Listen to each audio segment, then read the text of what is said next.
예, 히브리서 8장 7절부터 봉독해 드립니다.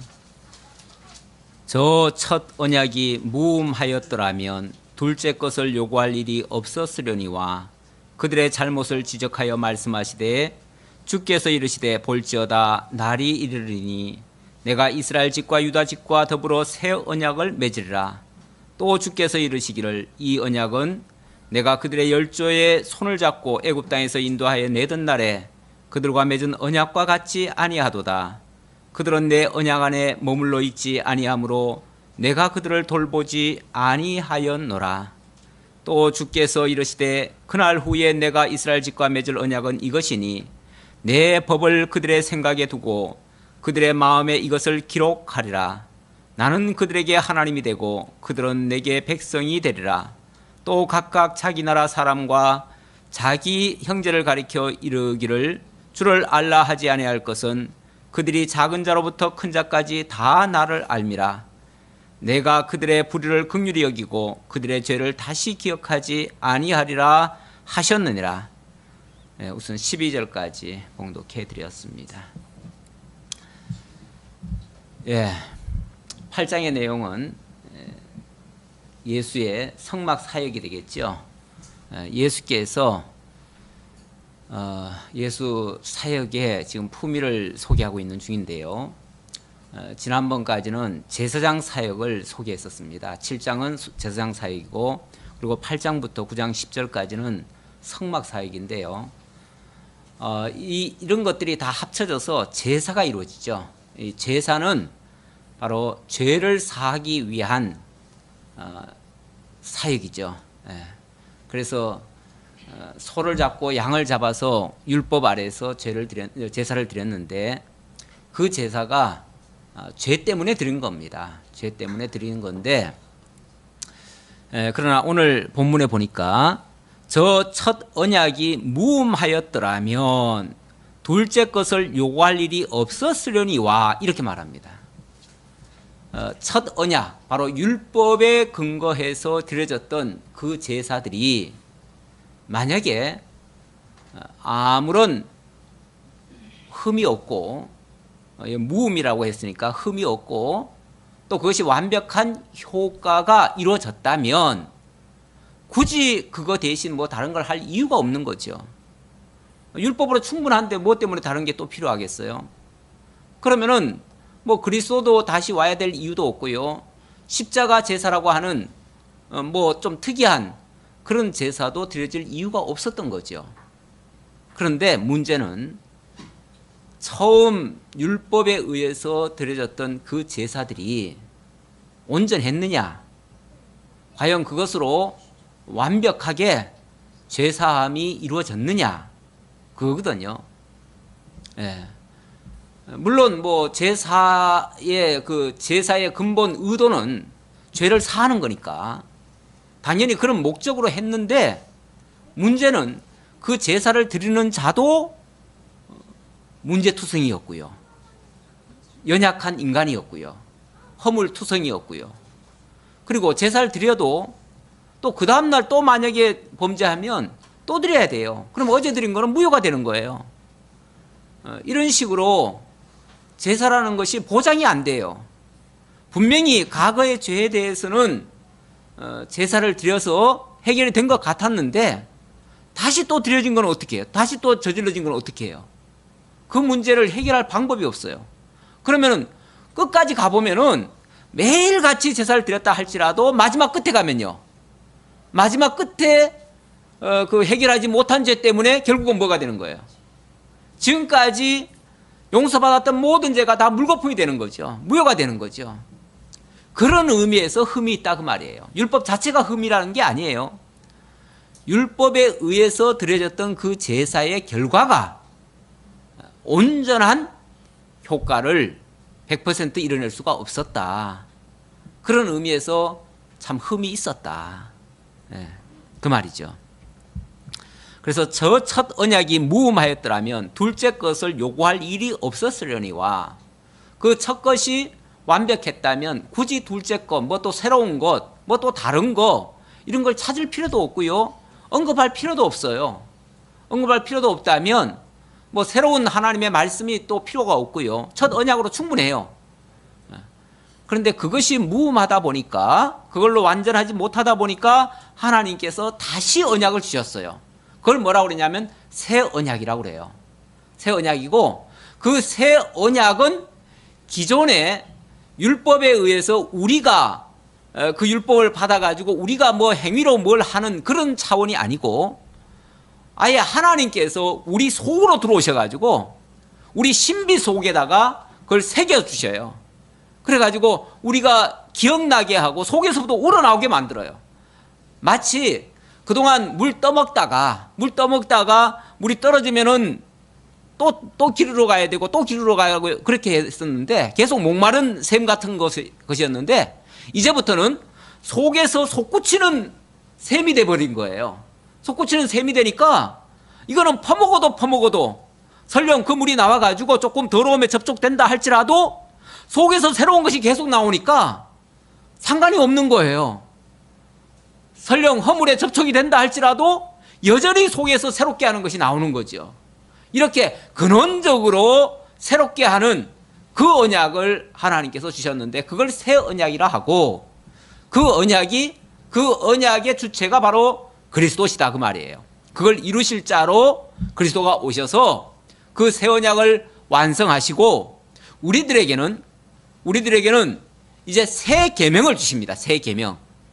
율법에 의한 옛 계명이 아니라, 이렇게 하라 저렇게 하라 그 율법을 따라서 행하는 그런 계명이 아니라, 이제는 그리스도를 통해서 언약을 완성하시고, 완성된 그 언약 속에서 우리가 깨달아서 또 감동해서 기뻐서 자원해서 우리들에게서 스스로 우러나올 수 있는 그런 계명, 누가 시켜서 하는 계명이 아니라, 억지로 하는 계명이 아니라, 이제 내가 좋아서 자발적으로 안 할 수 없어서 막 넘치는 그야말로 속에서 우러나는 그걸로 해지는 것, 그것을 새 계명이라고 그래요. 새 계명. 그래서 새 언약과 새 계명이 우리에게 만들어졌는데, 이걸 또 잘못 오해를 하면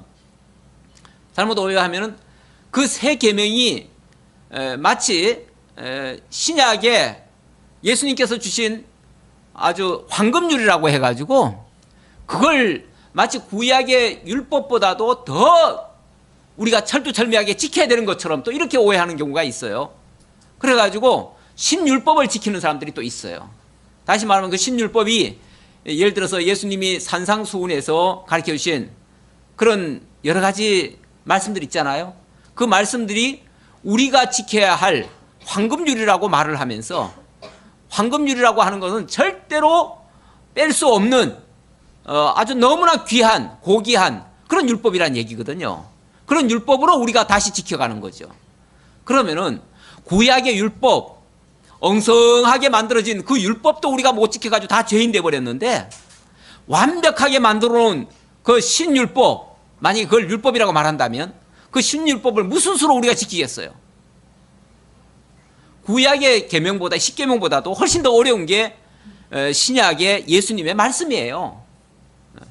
왜냐하면 예수님은 오른편을 때리면 왼편까지도 돌려대라 그러고, 뭐 겉옷을 달라 하면 속옷까지 벗어주라고 하고, 뭐 오리를 가자고 하면 심리까지 가주라고 하고, 하라고 하는 대로만 하는 게 아니고 하라고 하는 거에 배 이상을 하라는 거예요.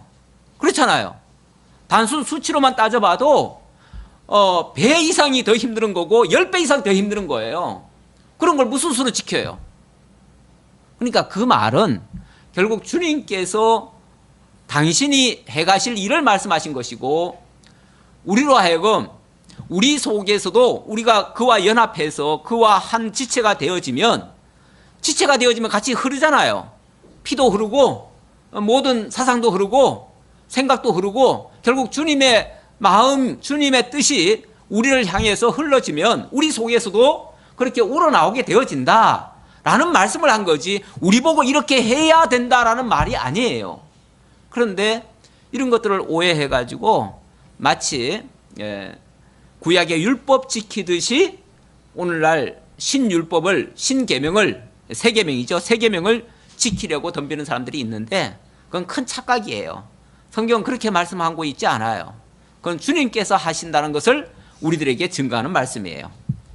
자, 그런 것에 근거가 되는 말씀이죠. 그 근거가 되는 말씀이 이제 계속 말씀하시는데, 저 첫 언약이 무음하였더라면 둘째 것을 요구할 일이 없었으려니와, 그러나 그것이 그것이 흠이 많았기 때문에 그래서 둘째 것을 요구했고, 둘째 것에 의해서 둘째 것 바로 새 언약을 주셨는데, 그 새 언약이 바로 이 내용이다 그 말이죠. 8절, 그들의 잘못을 지적하여 말씀하시되, 이 그들의 잘못이란 말은 그 첫 언약, 그 율법의 제사 행위로 말미암아 했던 것의 잘못, 이걸 얘기하는 거죠.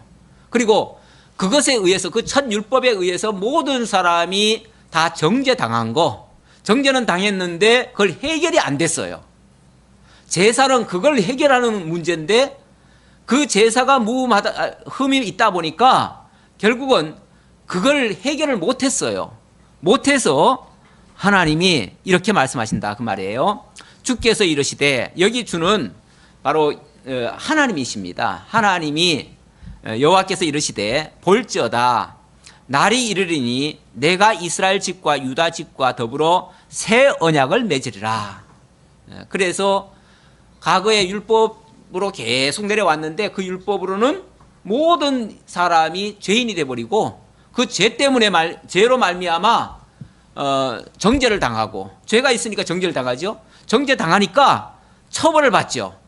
그 형벌을 따라서 모든 백성들이 먼 나라로 쫓겨가게 되어집니다. 제가 아까 묵상한 말씀이 레위기 26장의 말씀입니다. 26장이 너무나 길어가지고 제가 다 읽지는 못하고요. 26장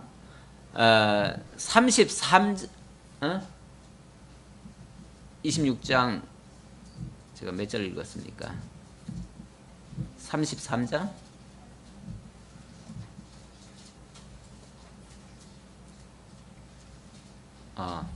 26장 33절부터 제가 읽어드렸어요. 읽어드리다가 중간에 건너뛰고 40절부터 읽어드렸는데, 거기에 말씀해 보면 이 레위기나 신명기는 앞으로 그 율법 언약, 출애굽기에서 율법 언약을 주시죠. 율법을 주시고 그 율법을 그 백성들이 잘 지켜 행하라고 말은 했지만은 그들이 과연 지킬 것인가? 모세가 아주 단언하기를, 너희는 못 지킨다. 너희는 그 약속의 땅에 들어가도 못 지킬 것이다. 이렇게 말을 합니다. 오히려 너희가 배부르고 그래서 여수론이 배부름에 하나님을 발로 찼도다 하면서 너희들이 하나님을 발로 찰 것이다. 이렇게 얘기를 하면서, 그렇게 너희들이 그 율법을 어기고 율법에 의해서 정죄를 당하게 되어지면 단계별로 하나님이 징계를 하시는데, 처음에는 뭐 작은 징계를 하다가 마지막에는 어떻게 하냐면 너희를 온 세계에다가 다 흩어버리겠다, 그렇게 말씀하십니다. 흩어버리는데, 흩어버리는 걸로 끝나는 게 아니고, 흩어버리게 되어지면 그곳에서 너희들에게 반석이 일어날 것이다. 그때 하나님을 기억하고 이 언약을 기억할 것이다.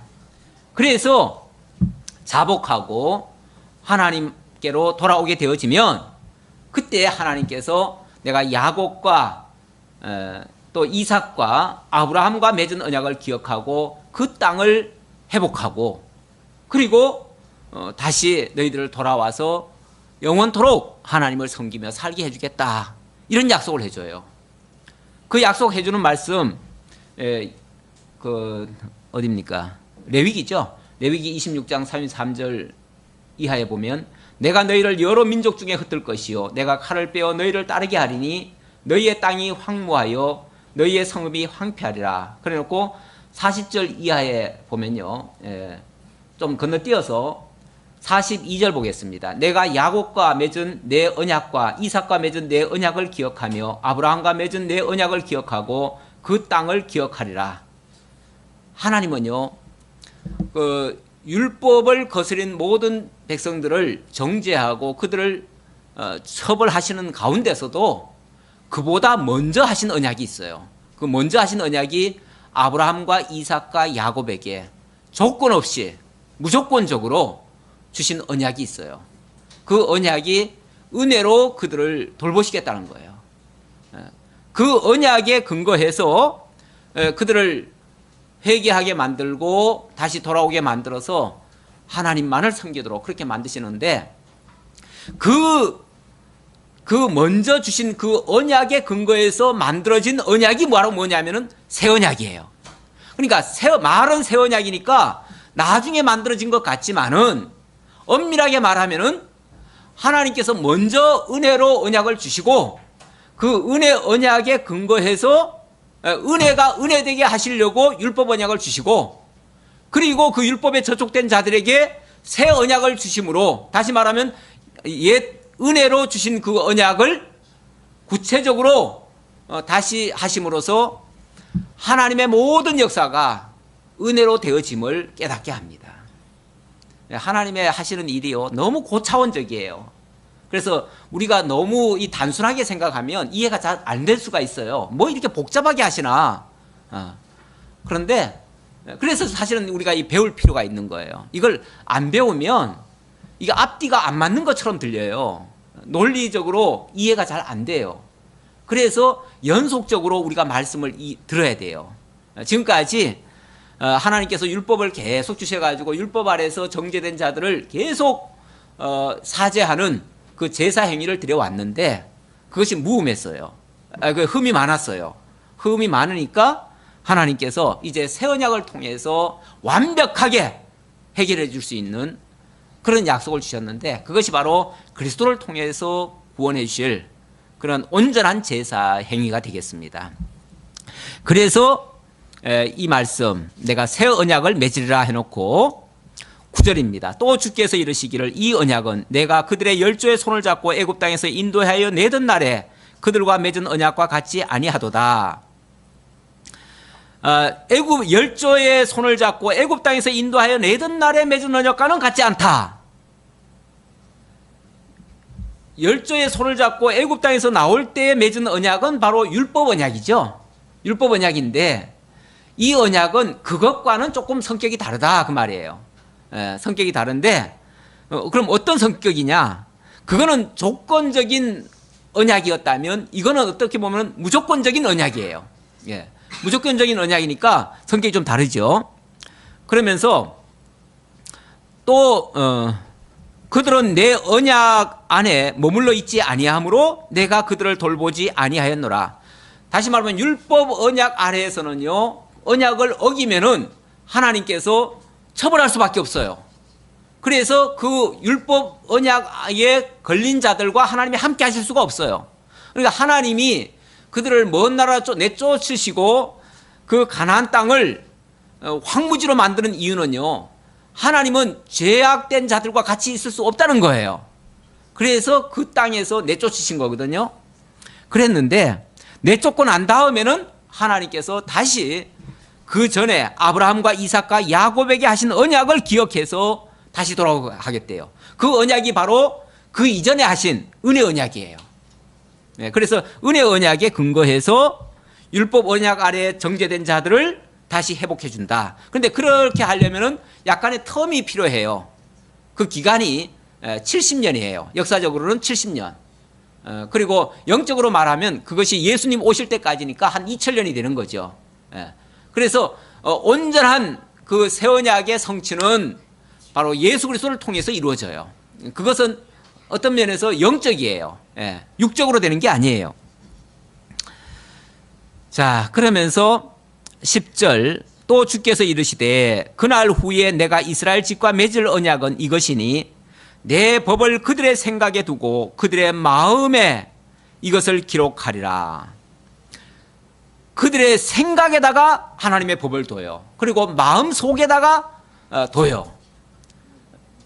이 마음 속에 기록이 되면, 마음이라는 거는 어때요? 우리가 몸에 있는 것들은 잊어버리기가 쉬워요. 우리 몸에 지는 것들도 잘 잊어먹잖아요.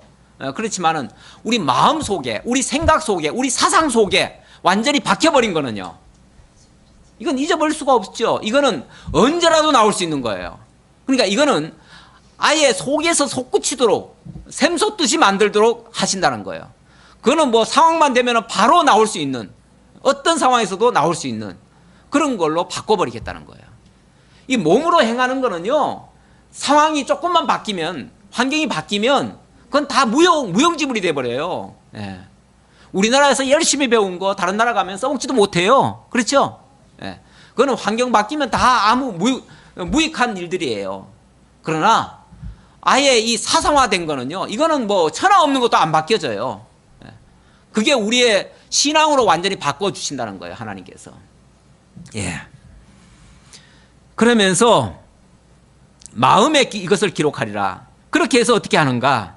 나는 그들에게 하나님이 되고 그들은 내게 백성이 되리라. 하나님과 하나님의 자녀 관계. 그야말로 포도나무와 그 가지 관계. 이거는 생명적 연합 관계가 되는 거예요. 이건 일치된 관계가 되어버려요. 일체된 관계가.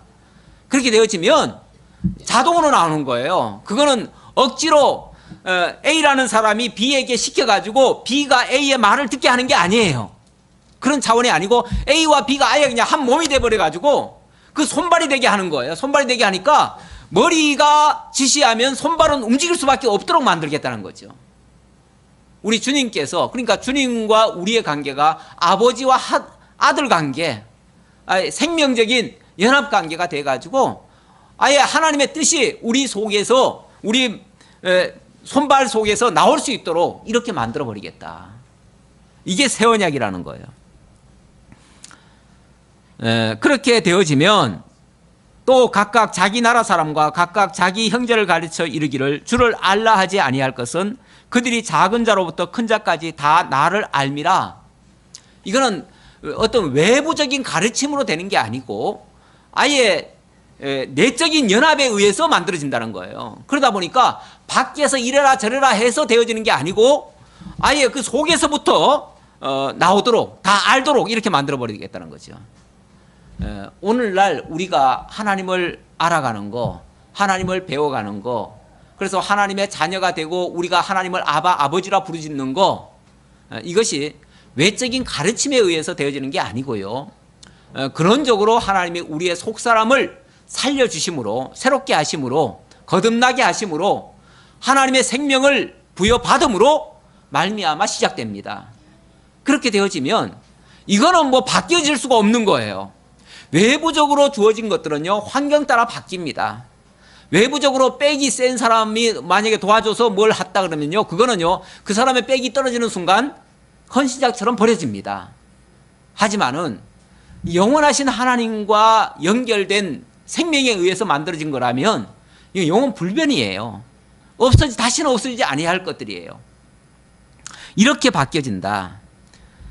내가 그들의 불의를 긍휼히 여기고 그들의 죄를 다시 기억하지 아니하리라. 그렇게 해서 아예 근원적인 죄 문제 해결을 해준다, 그 말이죠. 구약의 제사는 처음에 서두에 말씀드렸듯이 어제 제사 드렸어도 오늘 또 제사 또 나가서 또 범죄하면 어제 한 거는 무효예요, 무효. 그리고 오늘 정죄된 것 때문에 처벌받아야 돼요. 또 그것 때문에 내일 또 제사 드려야 돼요. 만약에, 그래서 전에 우리 신학교 청년들 이렇게 모여가지고 청년회 토의할 때 그런 얘기를 많이 했어요. 우리가 믿음으로 구원받냐, 행위로 구원받느냐. 로마서를 보니까 믿음으로 구원받는다고 하고 야고보서를 보니까 행함이 없이는 거짓이다, 이런 식으로 얘기를 하니까 믿음도 있어야 되고 행함도 있어야 되고, 그래서 믿음과 행함을 병행을 해야 구원받지, 믿기만 해가지고는 구원 못 받는다. 그래가지고 그것이 마치 정설인 것처럼 그렇게 많이 했는데, 그때 이제 주로 나왔던 그 대화의 내용 속에 그런 말이 있어요. 우리가 행함이 있어야 구원을 받는다고 하니까 매일같이 회개를 해야 돼요. 매일같이 회개를 해야 되니까 어제 회개한 것까지는 좋은데 오늘 이제 재산 받았어요. 받았는데 밖에 나가다가 죄 지으면, 그러다가 가다 보면 교통사고에 딱 걸려가지고 죽으면 그 죄는 어떻게 할 거냐. 그 죄 때문에 그러면 결국은 지옥 가는 거 아니냐. 그럼 마지막에는 모든 사람이 그 전날까지는 다 해결했다가도 마지막 순간에 결국은 다 죄 아래 빠질 거 아니냐. 그럼 결국은 지금까지 용서받은 게 다 무효될 거 아니냐. 이제 그런 토론을 한 기억이 문득 나는데, 뭐, 이런 거에 대한 정립이 안 되면 알쏭달쏭하지요. 뭐 그 말도 맞는 것 같고, 이 말도 맞는 것 같고, 그래서 헷갈리는데, 분명한 거는요, 구약의 율법적인 그 제사 행위로는 완벽하게 해결이 안 됐어요. 안 됐어요. 그리고 우리가 만약에 하나님 앞에 회개를 해야만 용서를 받고 회개하지 못한 죄는 용서 못 받는다고 하면 그거 역시 똑같아요. 그거 역시 결국은 죄인으로 끝나고 말아요. 마지막에 가면. 네. 그런데 새 언약에 의해서 만들어진 이러한 법에 의하면은 하나님께서 내가 그들의 불의를 긍휼히 여기고 그들의 죄를 다시 기억하지 아니하리라. 다시 기억하지 않는데요. 두 번 다시 그 죄 문제 가지고는 더 이상 하지 않겠대요. 그럼 이제부터는 뭐 하는 거예요? 이제는 죄 때문에 그 몸부림치는 게 아니라 이제 의 쪽으로 가는 거죠. 죄 문제는 더 이상 제가 하지 않고, 다시 말하면 과거에 자꾸 매이는 게 아니라 앞을 향해서 가는 거죠. 네거티브 삶이 아니라 포지티브 삶이 되는 거죠. 계속 위로 올라가는 삶. 그거는 이제 감사와 기쁨과 하나님의 은혜에 근거해서, 과거의 삶은 그냥 그 죄 안 지려고 발버둥 치고 어쩌다 죄 지면 그것 회개 받으려고 발버둥 치고 맨날 발버둥 치는 싸움이죠. 맨날 우울한 삶이었죠. 맨날 죄와 관계되는 문제였으니까. 그러나 이제는 거기서부터는 완전히 이제 홀가분해진 거예요. 더 이상 그 죄 문제 가지고는 하나님이 더 이상 정죄하지 않겠다는 거예요. 이제는 하나님의 은혜로, 이것이 하나님의 은혜로 말미암아 이루어졌다는 걸 깨닫고 감사와 기쁨과 평안과 또 자유함과 이런 것으로 앞으로 나아갈 수 있도록 하신다는 거죠. 자, 하셨느니라 새 언약이라 말씀하셨음에 첫 것은 낡아지게 하신 것이니 낡아지고 새하는 것은 없어져 가는 것이니라. 새 언약이라고 표현을 하니까 새 언약이란 말은 상대적으로 옛 언약에 대비해서 하는 말이잖아요. 그러니까 옛 언약이라고 하는 것은 첫 것, 바로 옛 언약이라고 하는 것은 낡아지게 하신 것이니 낡아지고 새하는 것은 없어져 가는 것이니라. 이 말을 또 오해하면 그러면 옛 언약은 이제 다 폐기됐구나, 없어졌구나, 그런 뜻으로 또 생각하시는 분이 있는데, 낡아지고 새하여지고 또 없어져 간다 그랬지 없어졌다는 말은 아니에요. 그렇죠? 낡아지고 새하여지고 없어져 간다는 말은, 다시 말하면 새 언약 아래에 있는 자들에겐 더 이상 그 옛 언약이 침범을 못해요. 그걸로 정죄하거나 그걸로 심판을 하거나 이러지 못해요.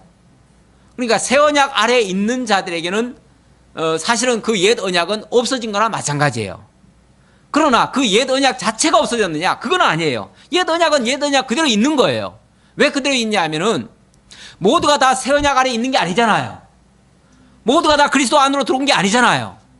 그러니까 옛 언약은 무슨 기능이 있었냐면 원래가 죄를 사하는 기능이 있었다고 하지만 엄밀하게 말하면 정죄하는 기능이 있어요. 정죄해가지고 자, 이대로는 못 사니까 어떻게 해요?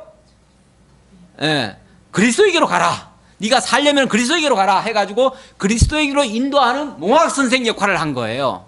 다시 말하면 그리스도를 소개하고 그리스도에게로 가야만 산다고 하는 길잡이 역할을 해준 거예요.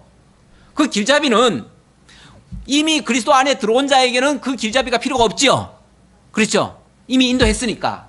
하지만은 아직까지 그리스도 안으로 들어오지 못한 자들에게는 여전히 뭐가 필요합니까?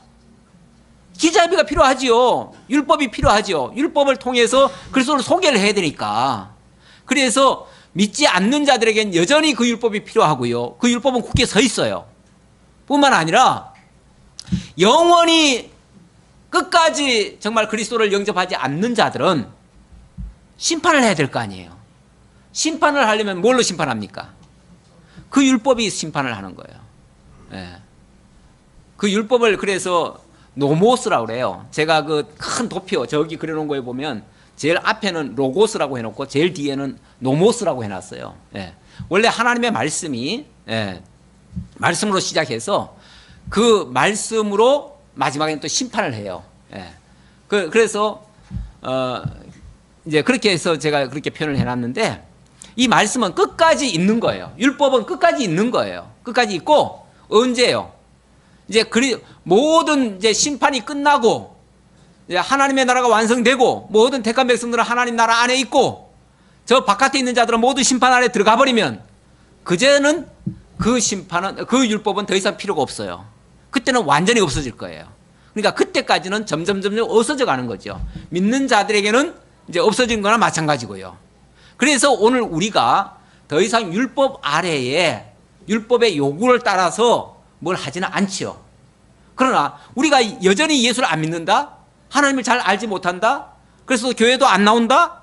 그런 자들에게는 죄송하지만 그 율법이 필요해요. 그 율법이 있어야 교회도 나오게 하고 예수를 믿게 하고 그리스도를 알게 하고 그래서 하나님을 배우고 하나님께로 인도하는 그 선생 역할은 해요. 몽학 선생 역할은 해요. 그러나 몽학 선생은 어디까지나 몽학 선생이에요. 다시 말하면 아주 기초적인 것만 가르쳐 줄 뿐 근원적인 지식이 아니에요. 그건 우리를 자유케 하는 지식이 아니에요.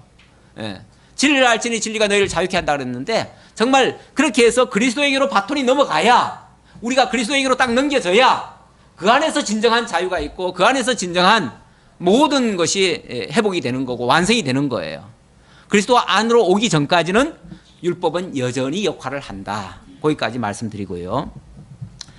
첫 언약에도 9장으로 넘어갑니다. 9장의 내용 조금 더 9장 10절까지가 이제 계속 예수의 성막 사역입니다. 첫 언약에도 섬기는 예법과 세상에 속한 성소가 있더라. 이 첫 언약 바로 율법이죠. 율법 아래서도 할 건 다 했다 그 말이에요. 그렇죠. 율법 아래서도 뭐 없었습니까? 다 있었죠. 다 있었어요. 다시 말하면 죄를 사해주는 그런 역할들이 다 있었다. 그 말을 이제 해주는 거예요. 그러나 그것이 온전하지는 못했다. 여기까지 이제 다 읽어봐야 돼요. 그러나 일단은 있었다는 걸 얘기합니다. 예비한 첫 장막이 있고 그 안에 등잔대와 상과 진설병이 있으니 이는 성소라 일컫고 이런 것들 다 통틀어서 뭐라고 그러냐면 성소 그래요. 거룩한 장소. 거룩한 장소. 이 원래 제사의 3요소 중에 하나가 제사장이 필요하고요. 그 다음에는 성소입니다. 그 다음에는 제물이에요. 근데 그때도 성소가 있었다 그 말이에요. 성소가 있었다 이 말 하는 이유는 이제 예수가 온전한 장막에서 하나님을 섬긴 것과 대비하려고 그래서 예수의 그 성막 사역과 옛 율법 아래서의 성막 사역 어느 게 더 진짜냐 이걸 설명하려고 지금 대비해 주는 거예요. 근데 옛 그 율법 아래서의 성막 그거는 예비한 첫 장막이라고도 얘기를 하고 그 안에 등잔대 상 진설병이 있었다. 이걸 통틀어서 성소라고 한다라고 말을 합니다. 또 둘째 휘장 뒤에는 둘째 휘장 뒤에 있는 장막을 지성소라 일컫나니 이 성소보다도 더 거룩하다고 여겨지는 곳이 바로 지성소예요. 지성소인데 그 안에는 금향로와 사면을 금으로 싼 언약궤가 있고 그 안에 만나를 담은 금 항아리와 아론의 쌍난 지팡이와 언약의 돌판들이 있고 이런 말들을 쭉 열거하잖아요. 그것만 생각해봐도 이야 대단한데 아주 굉장히 거룩하겠는데 굉장히 엄숙하겠는데 뭔가 좀 있어 보이잖아요. 실제로 그 성소를 얼마나 이스라엘 백성들이 거룩하게 여기고 그렇게 정말 참 그걸 그 자체를 곧 하나님을 모시듯이 그렇게 떠받들고 귀하게 여기고 그것이 훼손될까 봐 쩔쩔매고 그랬죠. 그 유명한 그 디토의 그 개선문에 보면은 로마의 티토 장군이 그 예루살렘을 함락하고 성전을 회파하고 거기서 이제 이런 여기 기구들 이런 것들을 성구들을 꺼내옵니다. 꺼내오는데 제일 아주 돋보이는 게 뭐냐면은 금향로예요. 등잔. 예. 금잔을 들고 옵니다. 예. 그거를, 촛대죠, 촛대. 금촛대. 금촛대가 이렇게 화려하잖아요. 굉장히. 전부 다 황금으로 만들어가지고, 그걸 가지고 높이 쳐들고, 우리가 이렇게 승리하고 왔노라. 성전을 함락하고 왔노라. 그 상징으로서 들고 오지요. 근데 아무리 그게 화려하고 아름답고 거룩해 보이고 위대해 보여도, 한낱 정말 무자비한 사람들의 노량물거리밖에 안 돼요. 다시 말하면 그 자체가 별거 아니다 그 얘기예요.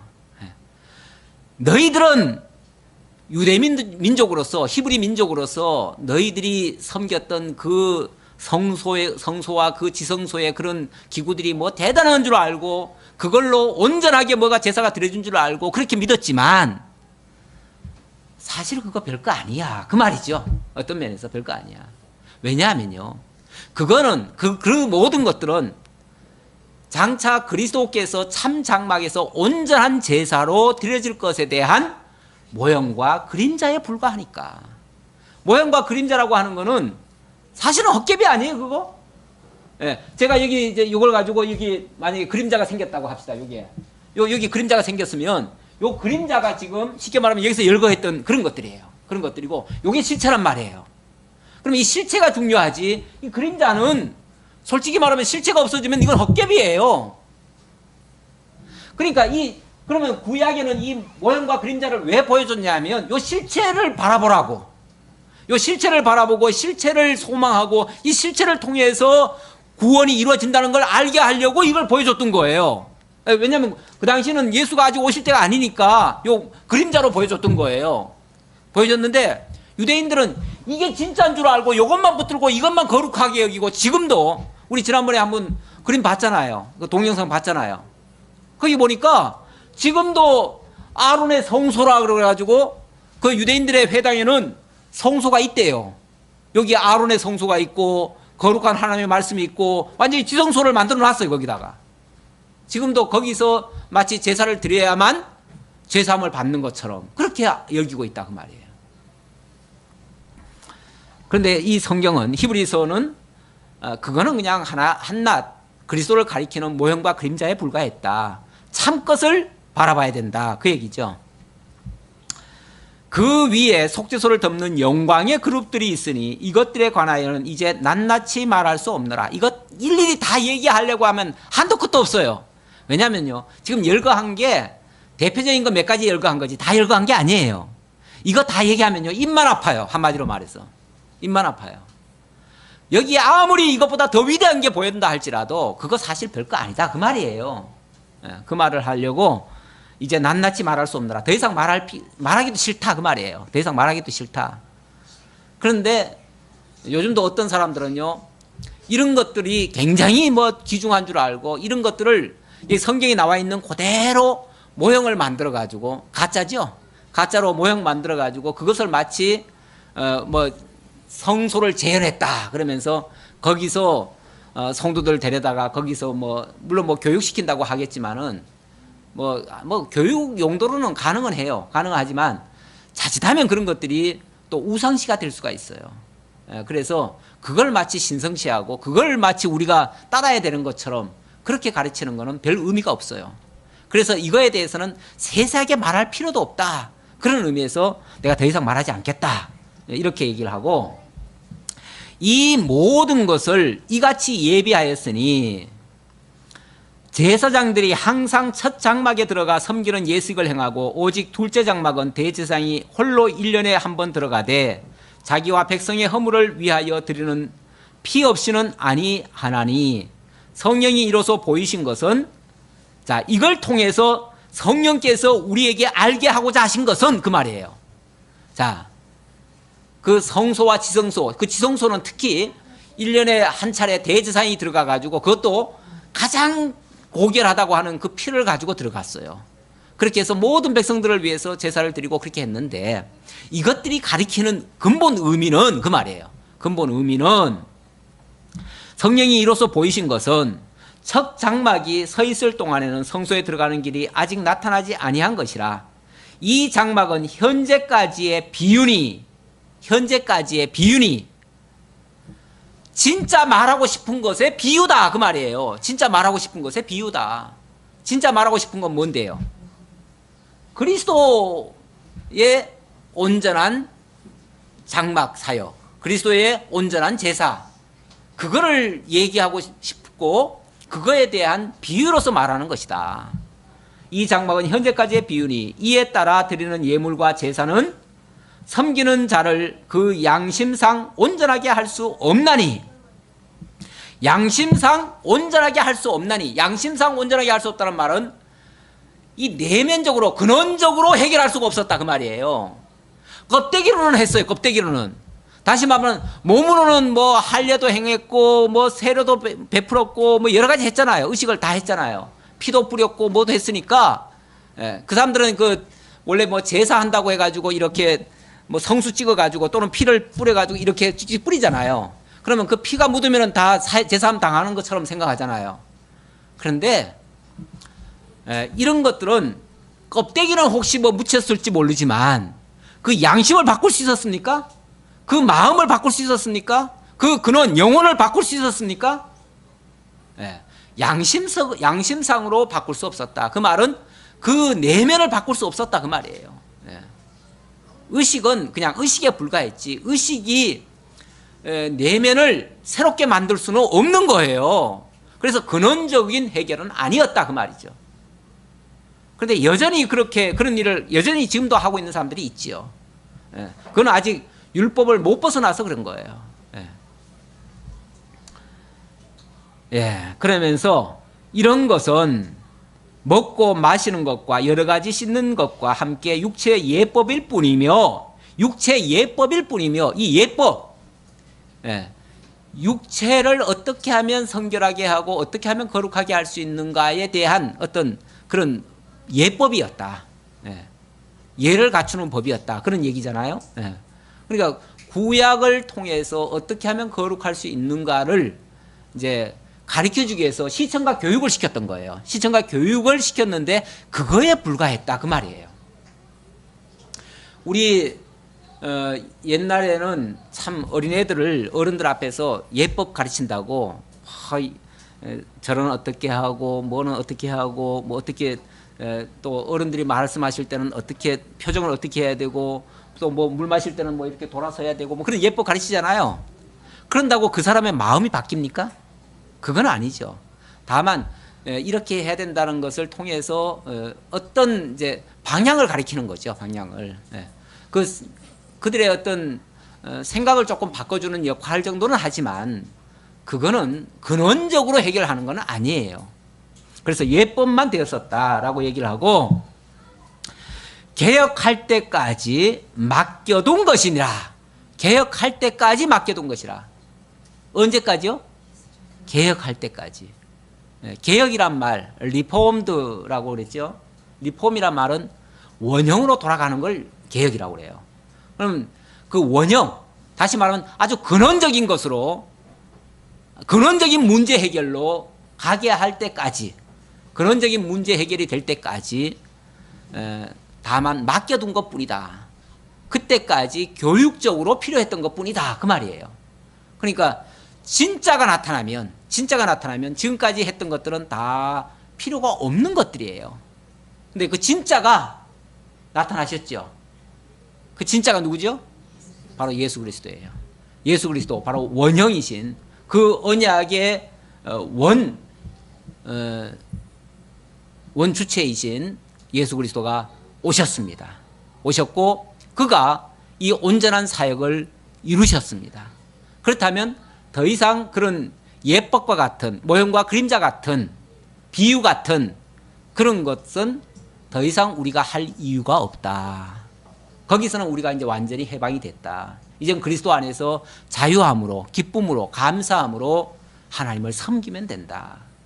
이제는 그리스도와 연합하는 게 제일 중요하다. 아까 그랬잖아요. 그리스도가 우리 속에, 하나님이 우리 속에, 우리의 신비 속에 아예 사상으로 새겨놓는다 그랬잖아요. 그러면 그리스도와 우리가 연합하는 게 가장 중요한데 그 연합의 방법이 뭐냐면 바로 우리의 믿음이에요. 믿음. 네. 우리는 다른 걸로는 연합이 안 돼요. 근데 믿음으로만 연합이 돼요. 네. 그래서 우리가 그리스도를 믿는 이유가 그것 때문이에요. 네. 그리스도를 믿으면은 그리스도 안에서 우리는 그리스도와 한 몸이 되는 거예요.